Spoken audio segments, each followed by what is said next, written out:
Hey everyone, Evan here from Mobile Groove Tech, and today we'll be taking a look at the Google Nexus 7. Could this be the device that finally gives Android the market share that it deserves in the tablet realm? Before we begin the video, be sure to like it if you enjoyed it, favorite it, and subscribe to the channel for the latest mobile news and reviews. So from a specification standpoint, it comes with a 7-inch 1280x800 HD display with a 1.2 megapixel front-facing camera, no rear-facing camera here though unfortunately, either 16 gigs of internal non-expandable storage, a gig of RAM, a quad-core Tegra 3 CPU, Wi-Fi 802.11b GNN, Bluetooth, NFC, and GPS, a micro USB port for standardized charging, and a 4325 mAh battery. Now this all comes in at 340 grams and 200 by 120 and 10.5 millimeters. On the topic of design, the design of the Nexus 7 is very nice. The backing is tapered, which makes it feel even thinner than the 10.5mm that it is, and it feels very premium as we've come to expect from Asus-made products. However, not all is peaches and cream. The front Corning display, which is edge-to-edge glass, is unfortunately on certain models, including this one, not glued on properly. And as you can see, when we push down on the bezel, we can actually see the glass itself moving, and this has been reported widely across many different models, so if you do purchase a Nexus 7, be sure that this is not a problem that plagues it. So what's the big selling feature here with the Nexus 7? Well, for starters, it starts at only $200, and for a premium-made tablet, that's quite a nice price, especially compared to the Apple iPad at a total of $500.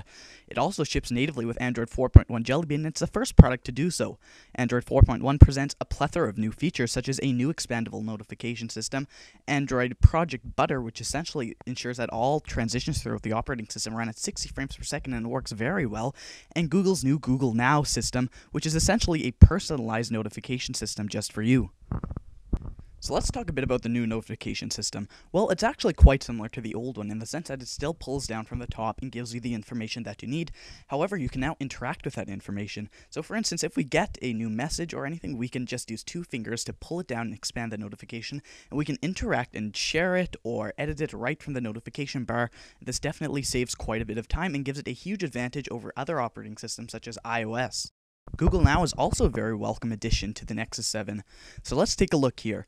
Google Now is essentially a personalized notification system that works with you and gives you the information that you need. So for instance, if it recognized that I took the same bus into work every day, it would give me route information on that bus, whether it's late or early or on time, and how long it will take me to get to work, including the latest traffic updates. So it's very useful in that. Google Now also includes Google's new voice search feature, which is sort of Google's Me Too in response to Apple Siri. So let's take a look and see how it performs. What's the weather? It's 17 degrees and overcast in Winnipeg. Air Canada Flight 187. Air Canada 187 from Montreal to Calgary is on time and departs in 8 hours 59 minutes. So as you can see, perform quite well, and in comparison to Apple Siri is just as good, if not better, as it's faster and the voice is much clearer and more natural. Perhaps the biggest change in Android 4.1 Jelly Bean is the addition of Project Butter, and as I mentioned earlier, that's essentially Google's code name to just recognize that all transitions in Android will be made at least 60 frames per second, and it works quite well. In the past, Android's been quite laggy, but here in Android 4.1, it's really been improved, and it feels just as quick as snappy as iOS or Windows Phone or any other operating system. Now this could be a combination with the Tegra 3 processor and Project Butter, but this is the same processor used in some higher-end tablets such as the Asus iPad Transformer, and it does feel quite a bit zippier. So let's take a minute to discuss performance. For a $200 tablet, especially compared to other tablets such as the Kindle Fire, you can't expect that much, but the Nexus 7 does perform very well, and in fact, it's probably one of the best tablets that we've ever tested. With a quad-core Tegra 3 processor and Android 4.1 Jelly Bean, it definitely feels very quick throughout the entire operating system. Games, both 2-dimensional and 3D, perform very well, and everything's very smooth. Load time for applications are very nice, and everything is just very nice and fluid throughout the entire operating system.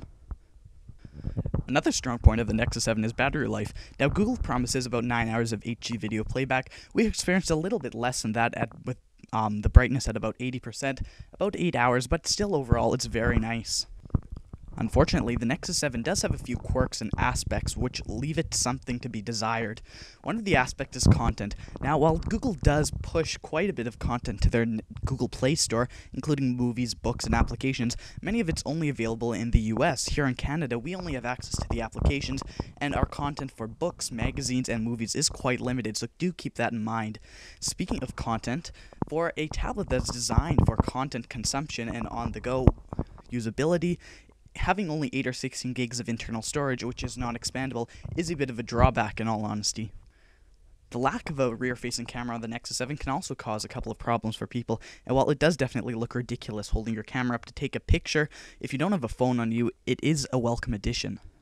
Another problem that I've experienced, which is a problem with Android 4.1 Jelly Bean as a whole, is the lack of flash, and the only way to get flash onto this device is to sideload it, which is a bit of a pain. So overall, what do I think of the Nexus 7? Well, for $200, you really can't beat it. Even the Amazon Kindle Fire HD, which sells for the same price, definitely can't compete with this.